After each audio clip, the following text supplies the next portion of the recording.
KPCC working president AP Anilkumar MLA ഇപ്പോൾ media വണ്ടപ്പം ചേരുകയാണ്. ഇപ്പം സ്ഥാനാർത്ഥി ഔദ്യോഗികമായി പ്രഖ്യാപിച്ചു കഴിഞ്ഞു. ഇപ്പം ഇന്നു മുതൽ പ്രചരണങ്ങൾ തുടങ്ങിയാണ്. ഞങ്ങൾ തെരഞ്ഞെടുപ്പ് പ്രചരണത്തിൻ്റെ ഒന്നാം ഘട്ടം അതുമായി ബന്ധപ്പെട്ട മുന്നൊരുക്കങ്ങൾ ഏപ്രിൽ മെയ് മാസങ്ങളിൽ നിന്ന് നടത്തിയതാണ്. കാരണം ഞങ്ങൾ മെയ്യിൽ തെരഞ്ഞെടുപ്പ് പ്രതീക്ഷിച്ചതാണ്. അതുകൊണ്ട് തന്നെ ഞങ്ങൾക്ക് ഇന്ന് ഞങ്ങൾ UDFന്റെ തന്നെ ഇന്ന് ചേരുകയാണ്.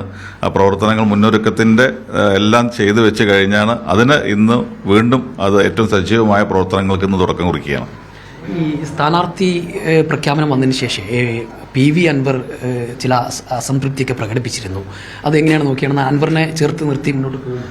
ഞങ്ങൾ ഒറ്റവാക്കിൽ പറയുന്നുള്ളൂ, PV അൻവർ അത്തരം പരാമർശങ്ങൾ പൂർണ്ണമായും ഒഴിവാക്കേണ്ടതായിരുന്നു. അദ്ദേഹം സ്ഥാനാർത്ഥിയെക്കുറിച്ച് നടത്തിയ പരാമർശങ്ങൾ പൂർണ്ണമായും ഒഴിവാക്കേണ്ടതായിരുന്നു.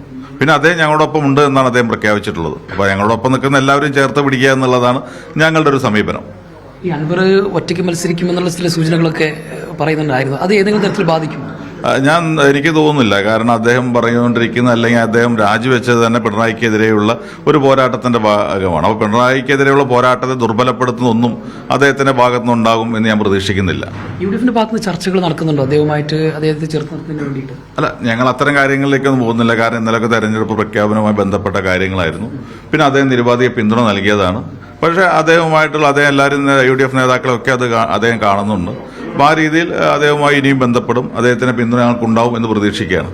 മണ്ഡലത്തിലൊരു വിജയ സാധ്യത എങ്ങനെയാണ്? വലിയൊരു ഞാൻ പറഞ്ഞല്ലോ, ഏപ്രിൽ മെയ് മാസങ്ങളിൽ തെരഞ്ഞെടുപ്പ് ഉണ്ടാവുമെന്ന് പറഞ്ഞാണ്. അതുകൊണ്ട് ഞങ്ങളെല്ലാം മുന്നൊരുക്കം നടത്തി.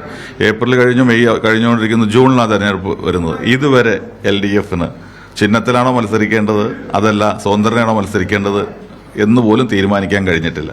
അപ്പോൾ CPM എവിടെ നിൽക്കുന്നു എന്ന് നിങ്ങൾക്കറിയാലോ. അപ്പോൾ ഈ തെരഞ്ഞെടുപ്പ് UDFന്റെ ഏകപക്ഷീയമായ വിജയമായിരിക്കും. ഒരു പടി കൂടി മുന്നിൽ നിൽക്കുന്നതാണല്ലേ? ഒരു പടിയല്ല, ഒരുപാട് പടികൾ മുന്നിലാണ് UDF ഉള്ളത്. തീർച്ചയായിട്ടും അത് തന്നെയാണ് അദ്ദേഹം പറയുന്നത്. UDF വലിയ ഭൂരിപക്ഷത്തിൽ വിജയിക്കും. കാരണം സ്ഥാനാർത്ഥി പ്രഖ്യാപിച്ച് ഇന്ന് തന്നെ പ്രചരണങ്ങൾ ആരംഭിക്കുകയാണ്. വലിയ ഭൂരിപക്ഷത്തിൽ വിജയിക്കുമെന്നാണ് AP അനിൽകുമാർ പറയുന്നത്. അനുരൂപിച്ചിക്കോടിനൊപ്പം ജംഷീർ കൊടിഞ്ഞി, മീഡിയ 1 മലപ്പുറം.